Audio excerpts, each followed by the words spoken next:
Welcome, everybody, to the Paranormal Portal. These are our night terrors, everybody. I'm so happy to be here with you.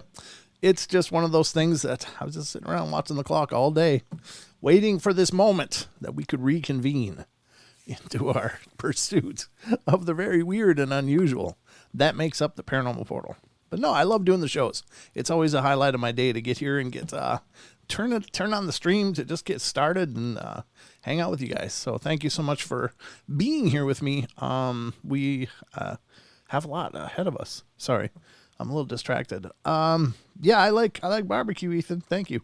In the YouTube chat, Ethan saying, "Do you like barbecue?" I do, but the thing is I got I got a Midwestern palate and maybe a wimpy Midwestern palate at that, but I don't do the real spicy stuff. I can handle like from dirt to jalapeno, and then after that I can't go any higher. So anything beyond that is just like, nope, thanks, I'm good, thanks. I can't do the spicy thing because I don't know, I don't want my, maybe it'd probably be good for me to eat something really spicy because it'd probably help control my appetite. It's like if it hurt enough when I was eating, I'd probably eat a hell of a lot less. So no, I'm just just kidding. If eating was painful, then it could be utilitarian in a way and help me control the curves. But anyway, hope you guys are doing great. It's Sunday night, last night of this week's marathon of shows. Then we got Monday and Tuesday off, and we'll start up again on Wednesday. And Don should be here with me on Wednesday. But I got ghostly encounters lined up for us tonight. We're kind of rotating through the night terrors topics, and we're on ghostly encounters tonight. So if you like some spooky ghostly stuff, you're in the right place. Hopefully I've pulled up some really good stories, and it'll be plenty entertaining. Oh, thank you, Kirsten. That's so sweet. I really appreciate that. That's so nice. Watching the Netflix barbecue competition show. Ethan, you're supposed to be watching the Portal. Come on, dude. Just pause the Netflix and give me your undivided attention. No, I'm just kidding. You can watch whatever you want. As long as I'm a part of your day, I don't care which part. Just so long as I can be in there, I'm completely honored. So the phone lines are open as per usual here on the show, and they're still working, so everything's going good in that regard. But the number for fun here on the Paranormal Portal is 720-923-0500. And you can call in and be a part of the show if you got something paranormal to share, especially if you got a ghostly encounter of your very own. And remember, later on tonight, I'll be releasing the new podcast episode, so hopefully it'll be a fun fest of the paranormal here today. So, and if you're not familiar with the podcast, it's not this. This isn't it. This is the YouTube show. So, I often have messages from people like, "Hey, I was over on YouTube checking out the podcast," and it's like, well, no, you're checking out our live stream. And I know it gets confusing because some shows call their live streams podcasts because they also record them and put them out on the podcast platforms. But for us, our podcast is audio only, and it's a completely different show. So every once in a while we'll take YouTube episodes and port them over as, podcast episodes, but 90% of the time or better, they're all brand new episodes and completely unique.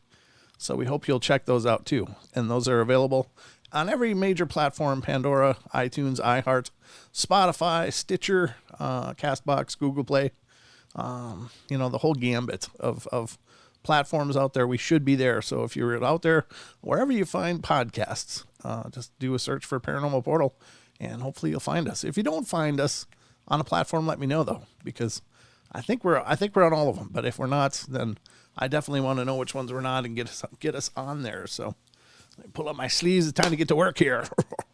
All right, folks. Well, I guess that's all I got on the front end. So all I can say is I hope you're ready, because it's time for bed.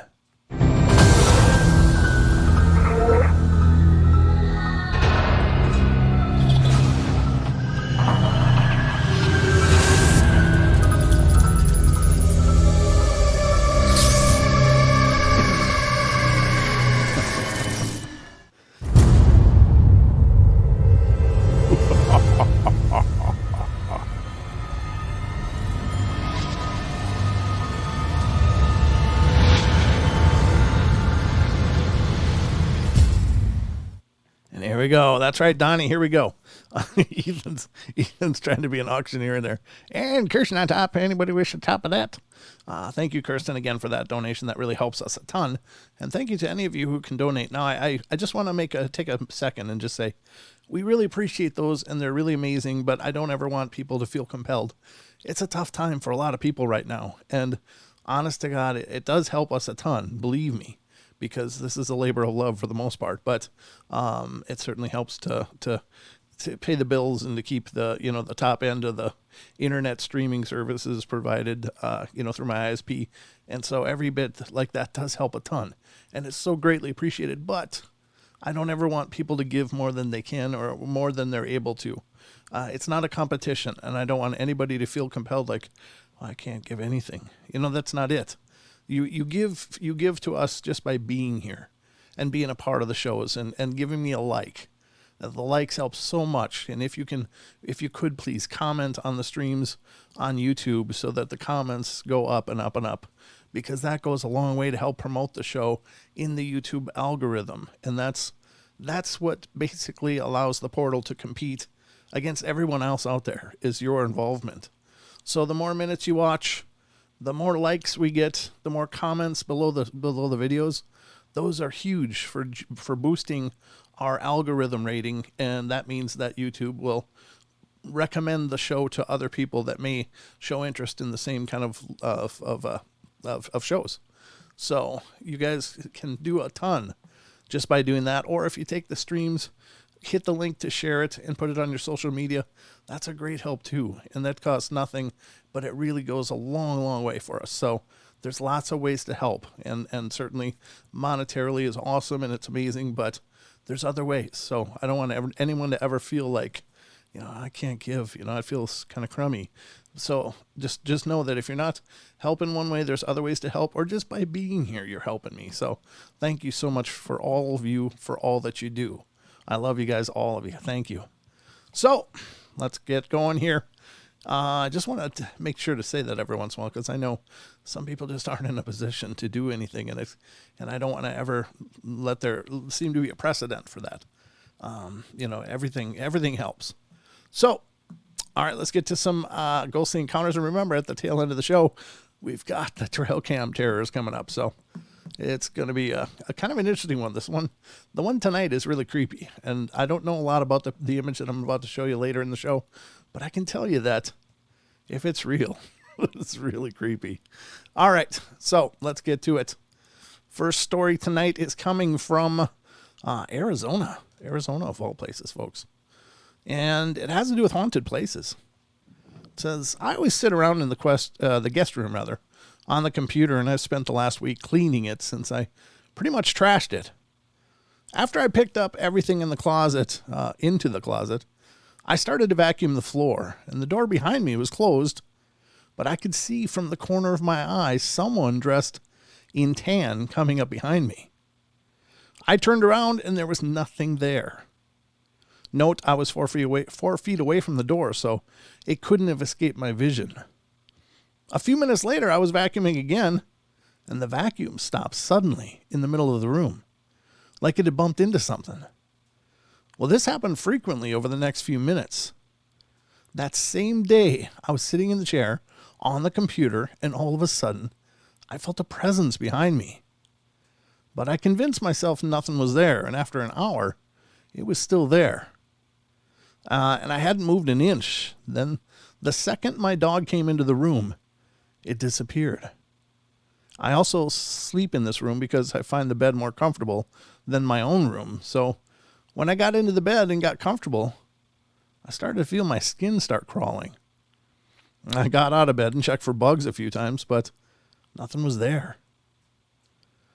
The feeling had finally stopped, and then I got my dog to lay at the foot of the bed, and this leads me to think that the presence is afraid of my dog.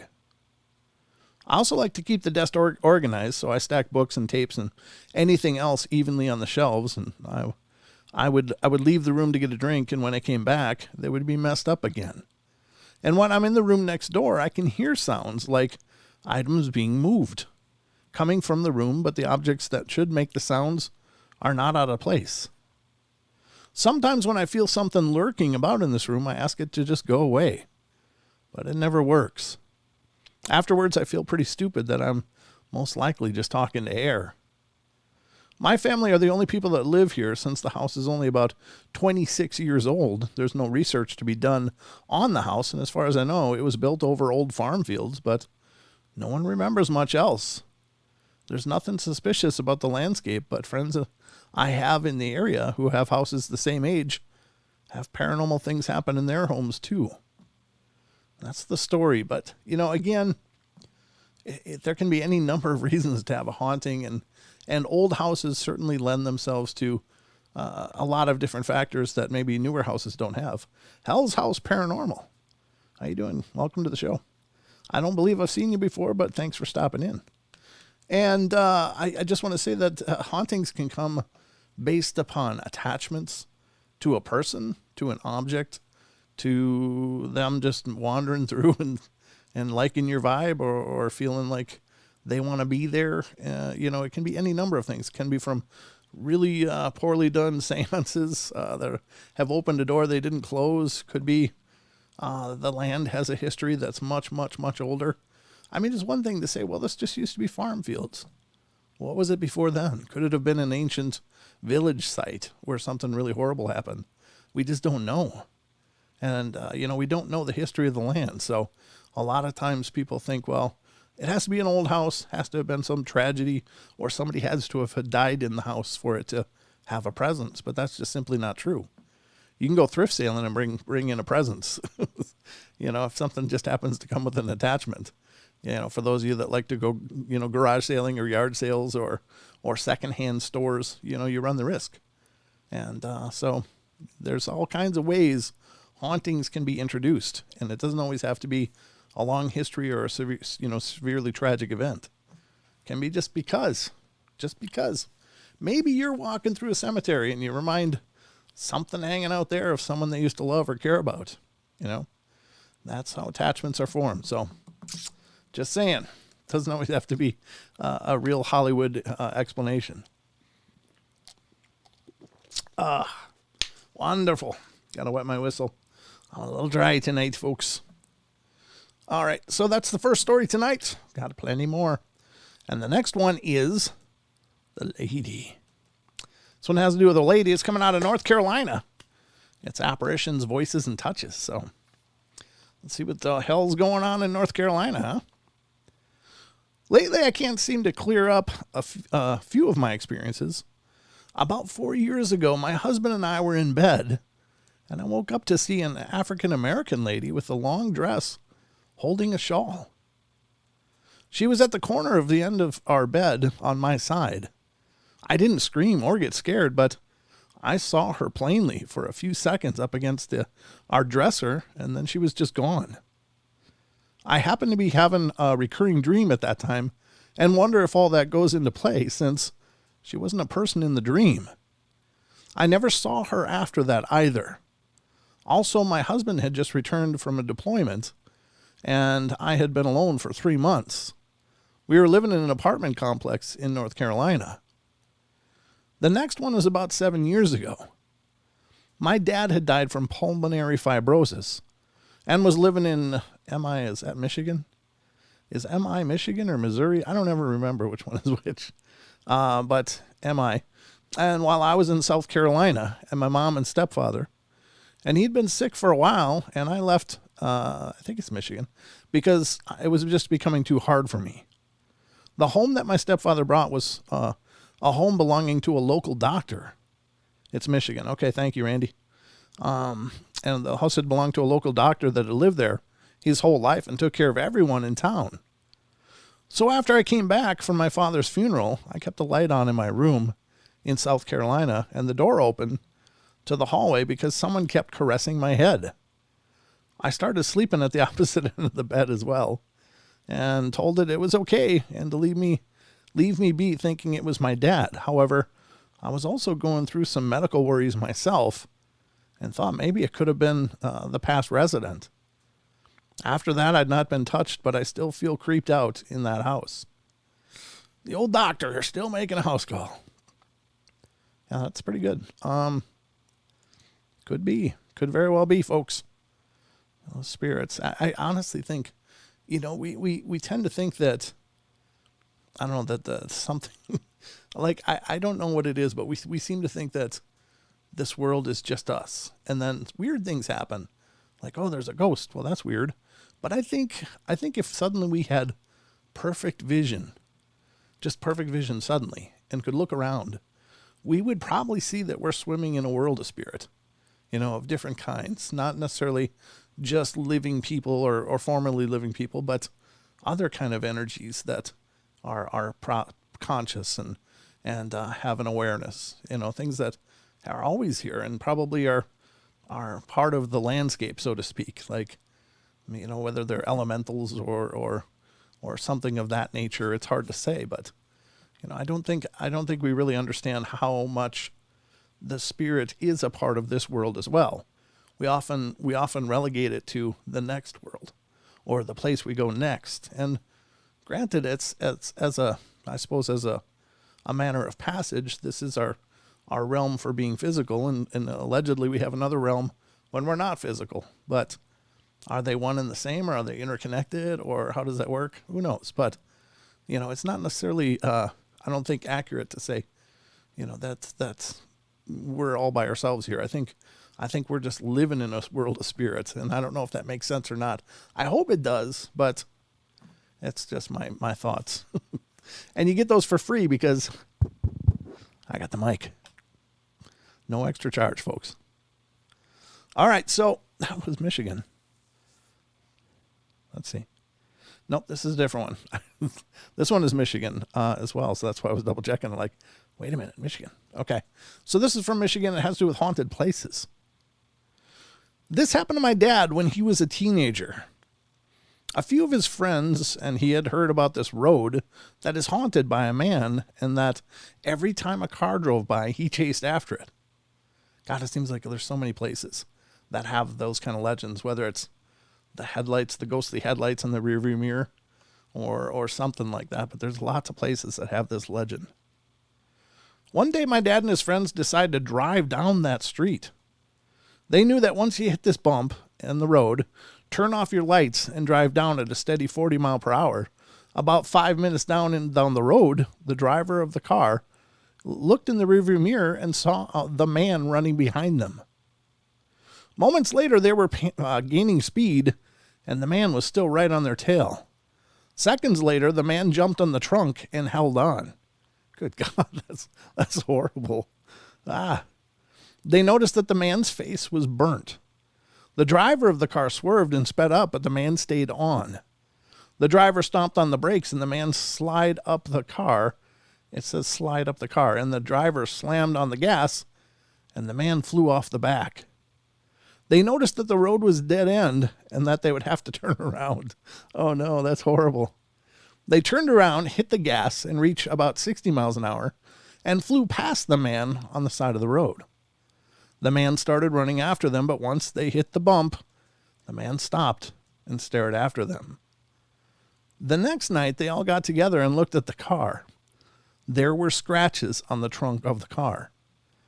They asked around to see if anyone knew about the man, but they found someone. In the early 40s or 50s, a family moved into a house on the road. A group of teenagers tormented the family and lured the man out of the home. A few of the teenagers set fire to his home with his wife and son inside. The man ran inside in an attempt to save them, but they were already dead. In the process of saving them, he was seriously burnt and came after any teenagers that came onto that road. Stories say that he still haunts that road, and every car full of teenagers drive by, he attacks them, just in revenge of his family. My dad and his friends never went down that road again. Yeah, that's all kinds of wrong. I don't know, those urban legends like that are they're fascinating, but could that be a tulpa? Could that just be a tulpa that people are manifesting, if it manifests at all? It's interesting that they claim to have found scratches. Again, I can't vouch for the authenticity of the story, but it's presented as a true story. So I can tell you that much. But Is that a situation where their fear, their apprehension, the power of legend creates like I don't know, almost an energy vortex of its own, and it maybe makes things able to manifest because of the expectation of that. And it gets kind of wild to ponder, but could it be? And I think it could be. I don't know if there's really this tormented spirit just hanging out on this road, or if it's just created by the expectation of some idealistic teenagers. I don't know. That's very, very weird. And maybe there is. I'm not saying it's not possible, but it just makes you wonder. All right. But cool story anyway. Yes, they're always creepy, those old tales like that.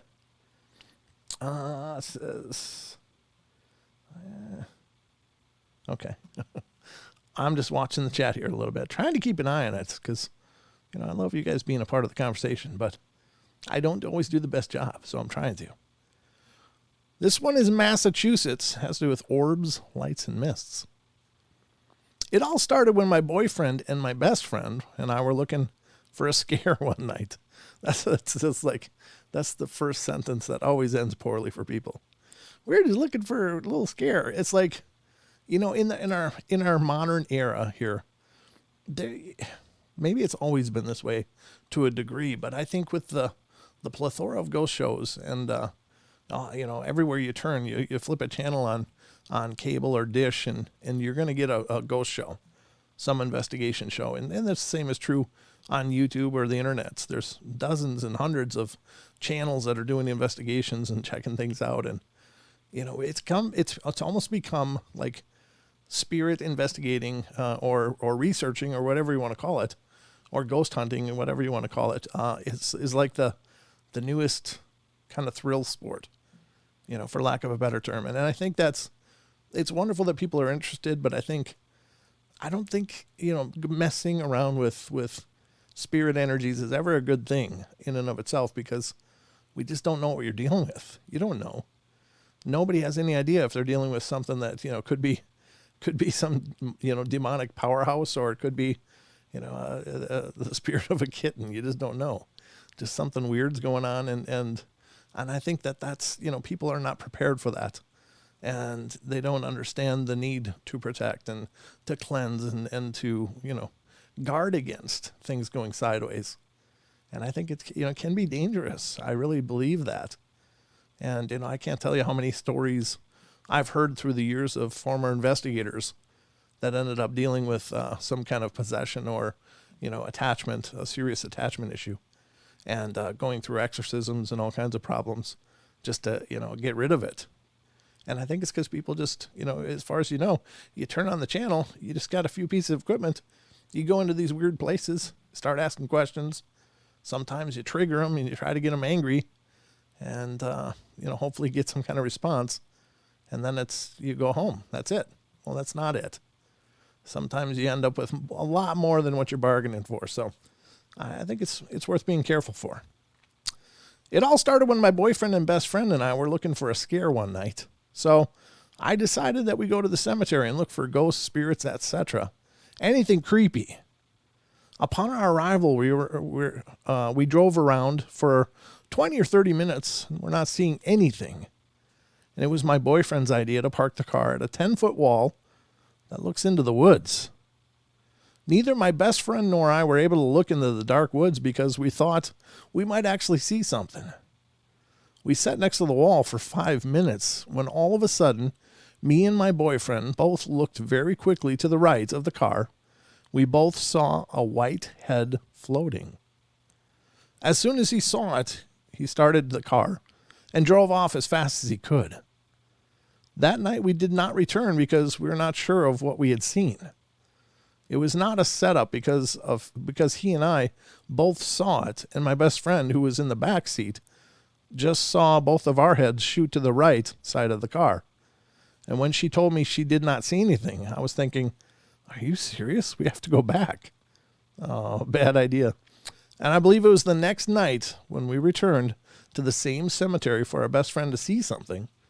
And wouldn't you know it, she saw someone running through the gravestones. Ever since then, we've been seeing things like shadows that are not really there, the feeling as if we're all being watched, and we've been hearing things. Is this just our imagination or something more sinister?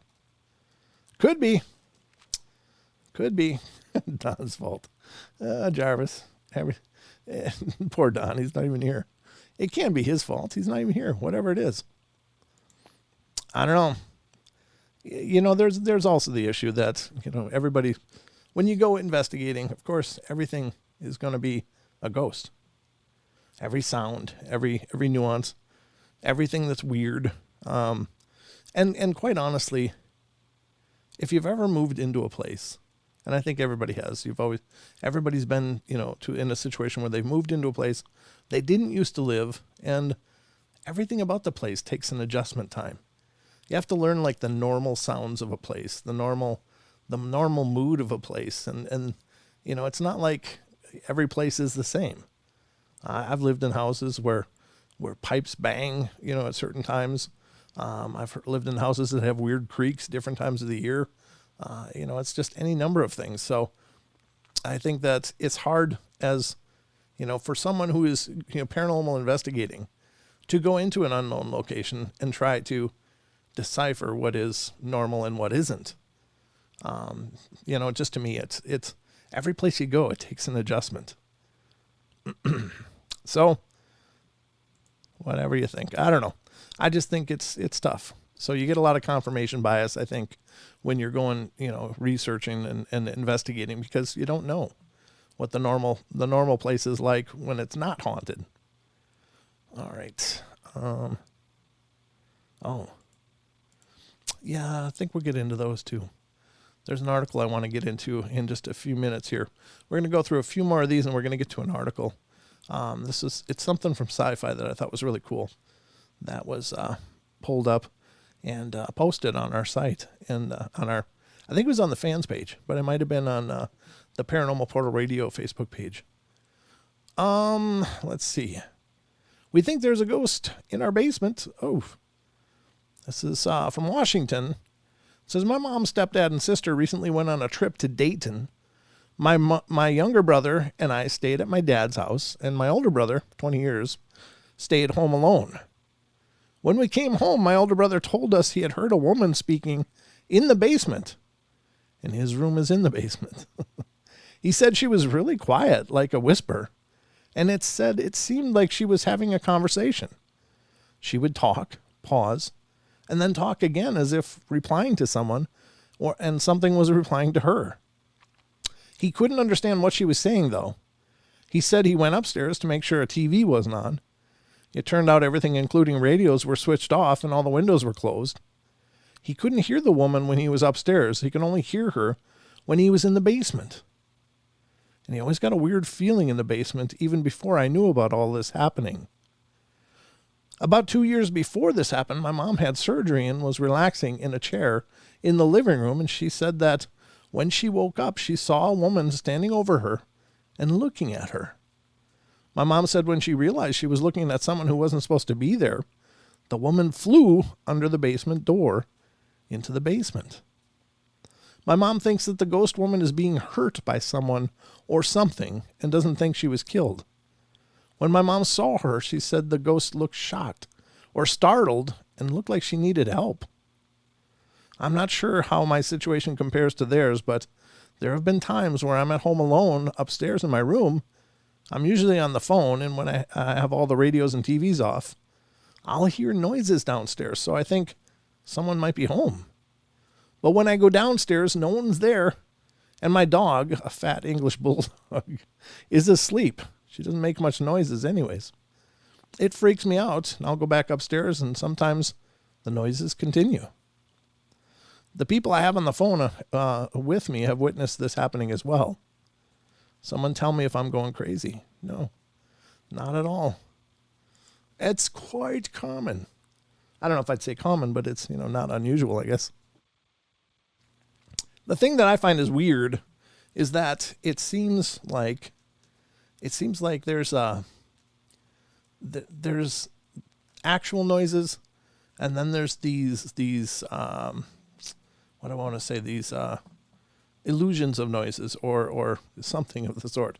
It's like people oftentimes report they'll be like in another room and they'll hear just like the kitchen exploding, like glasses breaking and doors slamming, and it freaks them out and they go and run and check and everything's just fine. So it's like these I'm trying to think of the word. It's like just gone from my head, but it's like these hallucinations. But they swear they're hearing them, and sometimes more than one person will hear them. And so is that a psychic event? Is that some kind of residual or psychic event of something that had happened? Or is that being orchestrated by some spiritual presence, making people hear those things? And I think there's something to that. I think that they can make you hear something. Now, many times I've heard of people, like groups of people investigating together, and like two of three people or one of three people will very clearly hear someone say hello or something, like just like it's right next to them, conversationally, like, oh, hi. And they'll turn and, did you hear that? And other people will be like, hear what? And so is that just a situation where the person hearing it is perhaps manufacturing that or fabricating that? Or were they given some kind of telepathy? And I don't know. I'm not really sure. I've not experienced that myself, and which is fine. I mean, I don't need to. But I find that very interesting that certain things like that can happen. And yet it sounds like things are blowing up. People go and check, and it's just absolutely fine. So very strange. Oh, man. I am so dry. I'm so sorry.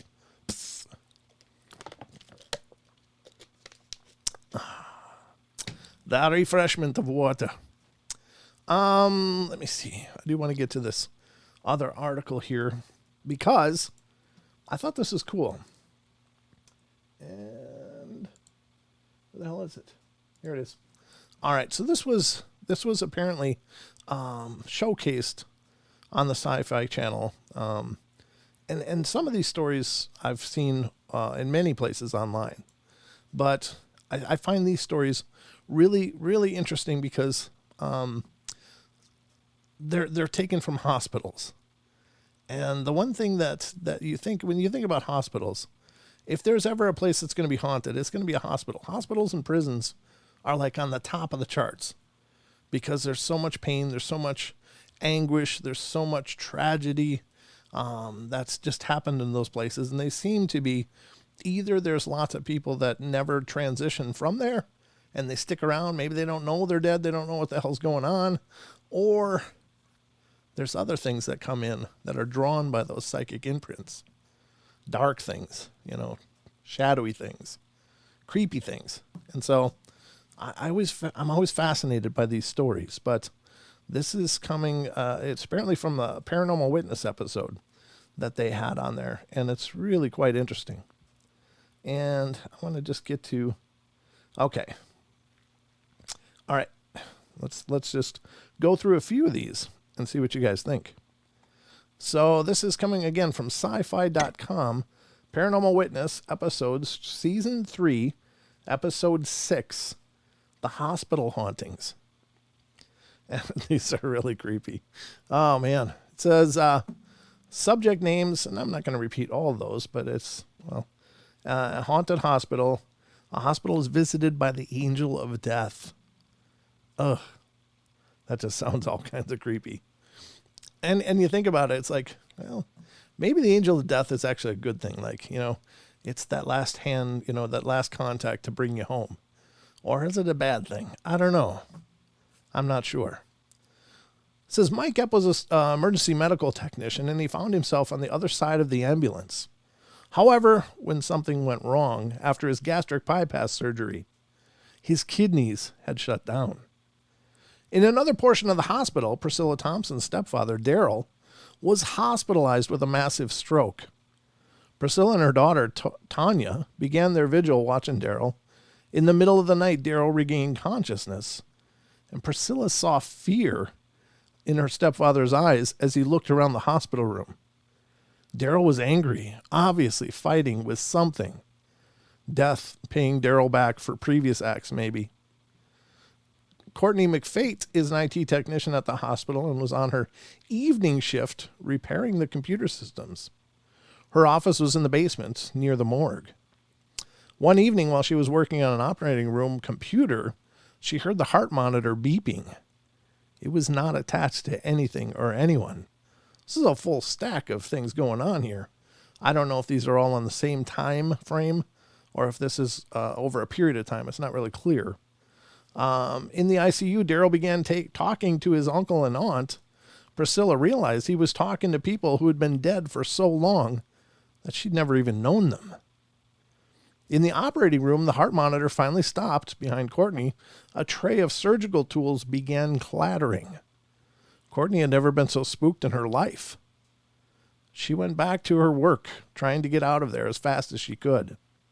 Something caused her to turn around, and she came face to face with a strange black mist. In an instant, the mist shot to the ceiling. Mike Epp was laying in bed when he caught a shadow out of the corner of his eye. It seemed to be looking for someone.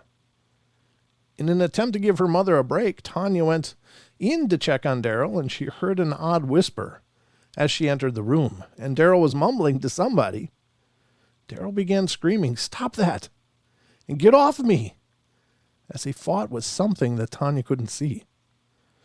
Courtney escaped the operating room, going down in the basement hallway. She began to get a very weird feeling from right behind her. She stopped, terrified to go any further. And when she turned around, she was faced with the black mist. In the middle of it, Courtney's cell phone rang, and she instinctively stopped to answer it, but was standing in front of the opening to the morgue door. In the morgue stood a woman, staring down at her own dead body on the cart. Courtney ran out onto the hospital ramp, winded. She didn't want to talk about it because she knew they would send her to the mental ward. It just goes on and on. Again, if this is all happening at the same time, this is a hell of a storm of craziness. Ron Colville was an orderly in the hospital psychiatric ward, and he came around 6:35 that morning. And this is actually a story we've talked about before on the show. So some of you, if you've been listening to the Portal for a while, you'll recognize this. This one really flips me out. It's pretty crazy. As he was on the way to punch in for work, Ron saw Mark, his favorite patient. Well, Mark bummed a cigarette off of him, and they stood outside smoking for a few minutes. As Ron realized the time, he put out his cigarette to go inside, and at that moment, he looked up to find a black mist attacking him. It felt as though a vice were around his heart. Ron felt himself dying. In the blink of an eye, it all passed. And when he turned to look at Mark was gone. Mark's cigarette, however, remained on the ground where he dropped it. Thinking Mark had gone in for help, Ron went back inside. One of the night shift workers came to ask his help with a patient who had passed away. Ron had to verify the patient's identity. The estimated time of death had been 6:30 a.m. that morning. When Ron saw the body belonged to Mark, he stopped in his tracks. How could he have been having a smoke with Mark just 10 minutes after he died? Trying to sort it all out, Ron consulted the hospital priest. The priest told Ron that he'd experienced what was in the Catholic faith called the angel of death, and it had been coming for Mark. Ron had been having a smoke with Mark's spirit. Ron had felt Mark's heart attack. Wow. Is that not just amazing? I mean, could you imagine this person is there, just as real as anyone else? And the other version of the story talks about, usually they would chat, but he noticed that Mark was really quiet. Never really seemed to answer any of the questions he was asking him, but figured it was just being quiet or whatever, But that was their routine every morning, was to go out. Every morning that he worked, they'd go out together, and the guy would bump a smoke off of him, and they'd sit outside and smoke. So that is crazy. Very, very cool. Very scary, though. And I'm just floored by those kind of accounts. Those are just so powerful. It said when Daryl's body started to deteriorate, the hospital called in a hospice nurse, Vicky Durst. Vicky made sure that Priscilla got some rest before she began her vigil. Priscilla hadn't said a word of what had happened because she didn't want to scare Vicky off. When it began again, Vicky thought Daryl was wrestling with something. She gave him some pain medication to help alleviate whatever was causing his suffering. Vicky felt the chill, and it kept getting colder. Even though the thermostat hadn't moved, a dark shadow caught her eye, but she couldn't see anything. She could feel it, though. She couldn't leave her dying patient alone. She prayed for Daryl and for his family, and again, Daryl began wrestling, trying to get something off of him. Thinking he's still in pain, she gave him another dose of pain medicine. It was like nothing Vicky had ever seen. Daryl just got more agitated. She got out her Bible for help, and when Vicky told Priscilla of the events the next day, Priscilla couldn't have been more relieved. Up in intensive care, Mike Epp was still recuperating. Suddenly he felt like he couldn't breathe. Kept pushing the call button, terrified. A dark shadow had also entered his room. In the corner of his eye, Mark saw a little girl. As he lay there, the shadow left him. He began hitting himself in the chest, finally coughing up a blood clot. The little girl smiled and asked if he understood now. Before he could reply, she was gone. In the morning, the little girl was back in Mike's room, and she was speaking with her. He was speaking with her as Jeannie came in to visit. When his wife asked who he was speaking to, Mike said it was a little girl, and Jeannie couldn't find any little girl. When Mike looked again, neither could he. He talked about the little girl a little bit, but left it at that. The next morning, Priscilla and Tanya came in to visit to discover that Daryl had passed. Daryl had been staring at the door when he died, and Priscilla wondered if something had come through that door to collect him. Vicky had developed a belief over her years in hospice that someone came to get you when it was your time. She had never seen anything like this, though. Eventually, Mike's kidneys restarted, and he was able to be discharged. As Jeannie happily drove them home, Mike saw the little girl by the side of the road. And at that moment, he realized he'd seen the girl before. He'd taken care of her 5 years earlier on a 911 call. She died, and that little girl had been there to make everything better for him. She'd been his guardian angel. Mike said he hopes that when the black mist comes for him, that she or someone like her is there to help him through. Ron knew that he'd seen the angel of death. He still has no doubts. How's that for creepy? If all of that stuff was happening at the same time, I don't know what was going on there, but that is just intense. Take it or leave it. Is that, what do you guys think about stuff like that? Is it possible? It may have just been all tied into a real convenient narrative, and I'm not discounting that. I don't dispute the fact that all of those events could have happened. I don't know that they all happened at the same time. They made it look kind of like as you're reading a book, and going on over here is this, and then going on over here is this, and then they went over here, and it's like you're watching a multi-layered story all developing. I don't think that that's probably the case, that that's actually how it all happened, but that's some pretty powerful things. Is there something that comes and gets us? Is there someone? What is the dark mist versus the little girl? And, what are those things? What was that guy wrestling with? Was he a horrible person in life and it was kind of his just desserts or what? I don't know. It didn't sound like a beautiful thing, though. His transition was not peaceful. That old guy, that's, which is tragic because, we are all, there's a lot of broken people in the world, and you think about that. And I think that most everybody tries really hard to be a good person, but there's some people that just don't care. They don't care about anything or anyone except for themselves. And we often think, God, that guy's such a jerk. That person's such a jerk. Someday they'll get theirs, and maybe that's it. Maybe that's what getting theirs looks like. I'm all for being I'm all for being a good person because I don't want that to be the way I leave this deal. That would suck. Holy man. Oof. That would wreck your whole day. Wow. So I don't know. You guys will have to be the judge. Tell me what you think. I'd love to hear what you guys think about those stories. Frugal. Oh, hey, I can't say that. We got some unique names in here. Welcome everybody, though. Those of you here, I appreciate it. If you're new to the show, please. Is it buffering? You're getting buffering?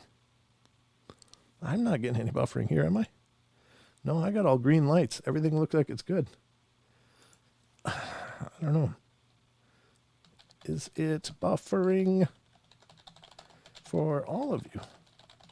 Hi, Stacy. How are you doing? Good to see you. Wonderful to see you. How's the family doing?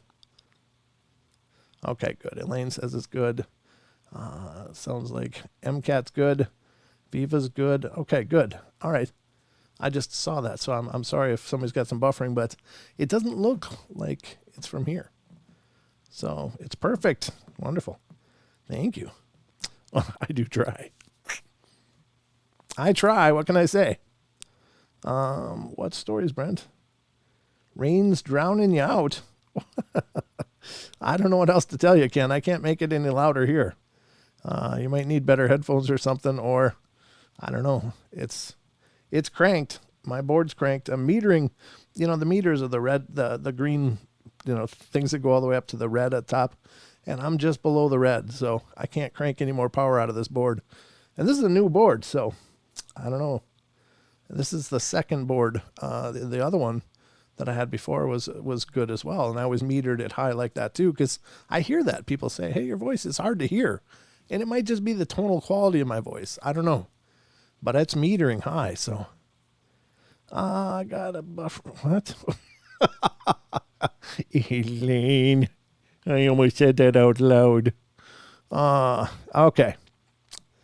Turn the stereo up. There you go, Ken. That'll do it. There's always bigger speakers, brother. Paranormal Portal. Sound is just waves of vibrations through the air atmosphere. So I think that spirits can make those vibrations to create their own sounds. That's how spirits talk. Yeah, that's called stochastic resonance. And it's also the idea of how spirit boxes work. The staticky sounds, the white noise. It's based upon a principle, as I understand it, it's called stochastic resonance. That the spirits can manipulate those white noises into sounds. I think you're right. I think you're absolutely right. That's a pretty good way of putting it, though. I like that, Android. Good job. But I think that there's lots of things we are just barely understanding here. And for the most part, not understanding, but I don't know. It's all part of the journey, right? So, but I appreciate that. I appreciate when you guys contribute your thoughts. Ethan. All right. Well, I guess we're about all set. Demons, not spirits. Could be, Chung. I don't know. I know some people like to think that there aren't spirits. It's just demons and other negative stuff that's here. But I don't know. I'm not convinced of that. I know that's a common religious viewpoint, and that's fine. I think that, there's no wrong or right answers because we just don't know. If you want to take it on religious authority, then you should. And that should be your position. But I'm not of the idea that it's just demons and dark things and all the good things are somewhere else. I just think there's all kinds of layers and levels and things going on. But that's my 2 cents for whatever that's worth. And it's not worth any more than or any less. It's just our ideas are different. I like debating the theories and reasoning of things. Yeah, me too. I love discussing the concepts and stuff. And this is kind of what I picture doing the Twitch streaming will be like. Ladies and gentlemen, if you're not familiar with this, I'm preparing to start a Twitch stream. And it's going to be like this, just us sitting around talking about ideas and talking about weird things and phenomena, and kind of like the shows, but less structured with articles and stuff and more just talking. And I hope that if we do that a lot of you guys will come over there and hang out with me if you're able to. I don't know. I've never done it before, but it just seems kind of neat. I've been checking into it, and it sounds like it's, most people that are streaming over there are playing video games. It's the biggest thing is video game streaming over on Twitch, but there's lots of people doing this thing called just hanging out, and they're doing whatever. Might be sitting and we could do lots of different things. We could talk about, how to collect EVPs, how to check them. We could do some live sessions of that. We could whip out the portal that we used in Coloma. We could put that out and see. I'm hesitant to do that in my own house because I don't want to encourage that, because here's the thing. I think when you engage in looking for EVPs and stuff, you're creating a permission. You're creating a permission for things to go on and to possibly escalate. And I think there's something to that spirits need your permission, whether express or just by your fear, you're granting it, because you're subordinating yourself to something else by fear.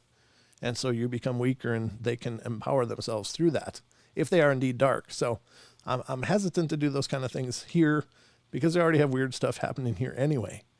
So I'm not quite sure, but there's lots we can do. Yes, exactly, Brent. Thank you, Brooks.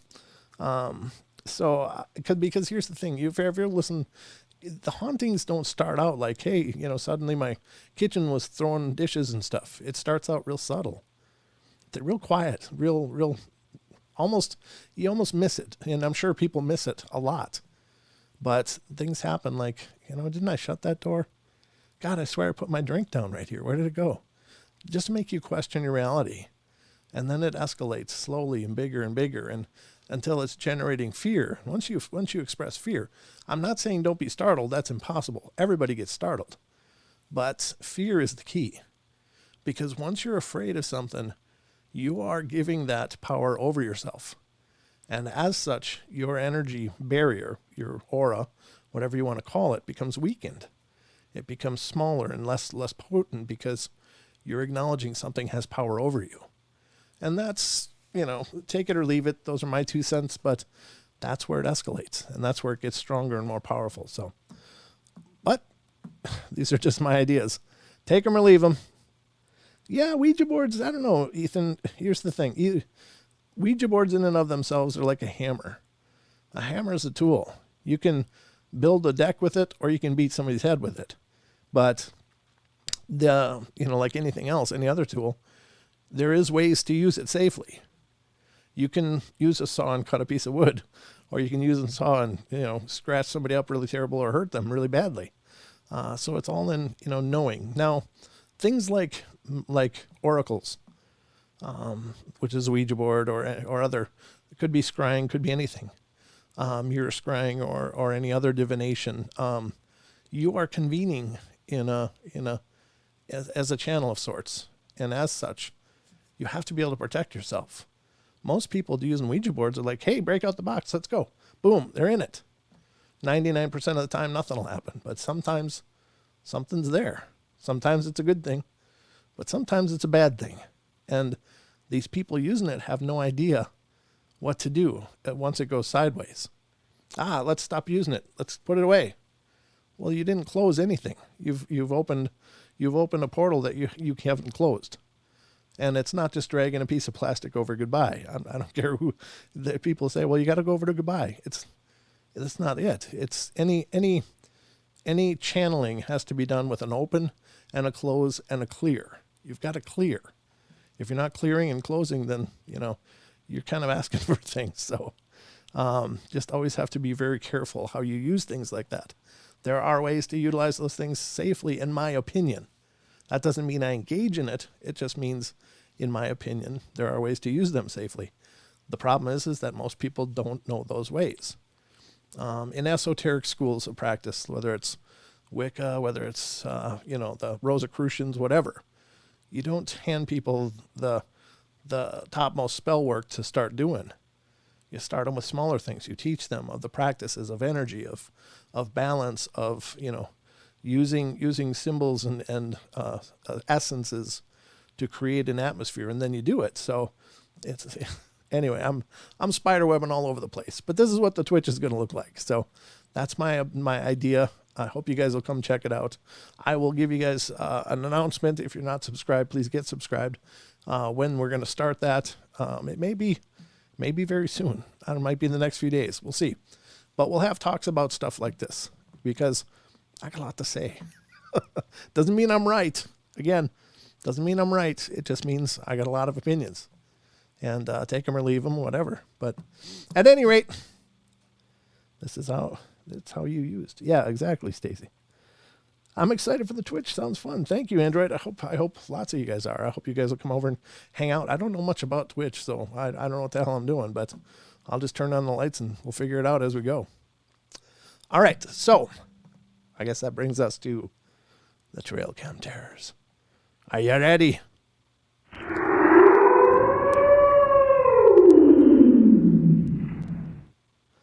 All right, folks, this is the trail cam terrors. You're welcome, Miss Real Deal. Thank you. Here we go. I've got an image pulled up.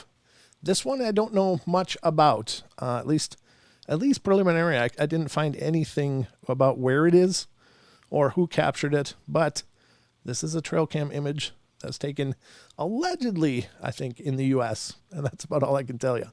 There is a date on it, and we can look at that in a second. But this these are the things that go bump in the night. Potentially. If it's legitimate, this is the stuff that goes bump in the night. And there it is. It looks like a wraith of some kind. I don't know where this is or what's going on, but again, people normally utilize trail cameras out in the woods or wherever, where they're checking for activity of deer or other game that they're willing to hunt. But every once in a while, these pop up. What the hell is that? Comes from either way, it's November 11th or the 11th of November. It works both ways if it isn't in the U.S. But from 2012, and you can see it's 56 degrees Fahrenheit, 7:23 p.m. So yeah, it's definitely in our hemisphere because it's dark at 7:23 p.m. And it just looks like some kind of wandering wraith or spirits. I don't know. When you think of lost souls wandering, this is what it looks like to me. And it's sad, it's tragic, but you have to wonder, what is going on in this being's mind? Is it just lost? Is it just empty and confused, or is it dark? Is it just being creepy? I don't know. Is it real? I can't even vouch for that for sure, but I can tell you this image has been around for a while. I think I saw it around 2012 when it first came out. But I don't know. I'm not really sure whether, what to think of it. It does look legit. There's nothing else as far as artifacts around it.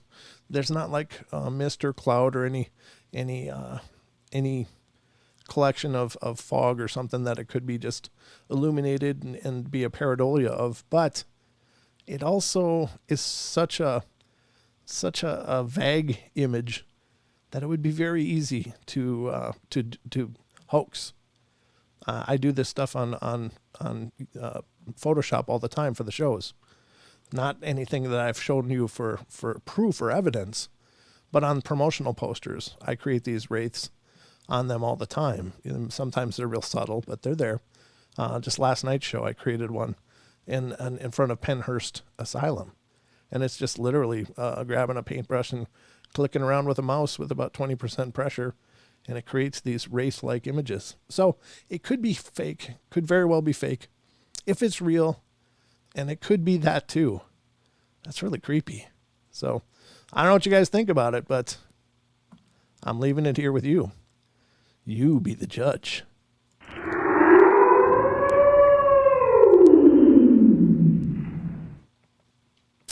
There we have it, folks. That is our roundup for tonight. Hope you guys enjoyed it. Ooh, did you hear that? Oh, my knuckles just blew. I don't crack my knuckles much, but felt like it needed to happen, so it did.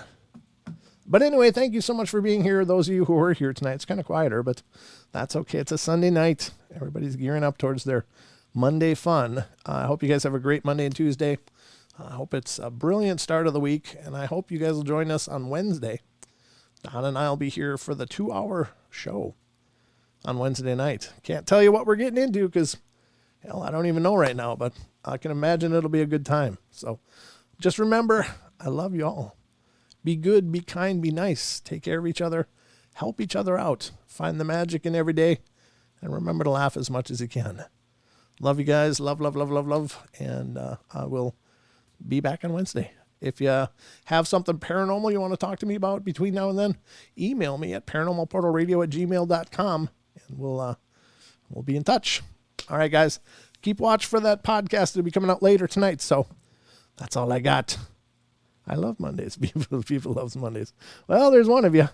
Good night, Stacy. You guys take care. Good night, Elaine. Thank you all for being here. Deuteronomy has all your answers. Well, maybe. If you're Christian. But if you're not, maybe not. There's lots of different religions. I love them all. I'm just going to be honest. But you're right. There's a lot of answers in the Bible if that's your faith. So, all right, guys, love you. And I hope you guys have a pleasant, wonderful couple days. I'll be back with you on Wednesday. So that's all I got for you. Have a wonderful night and sweet dreams.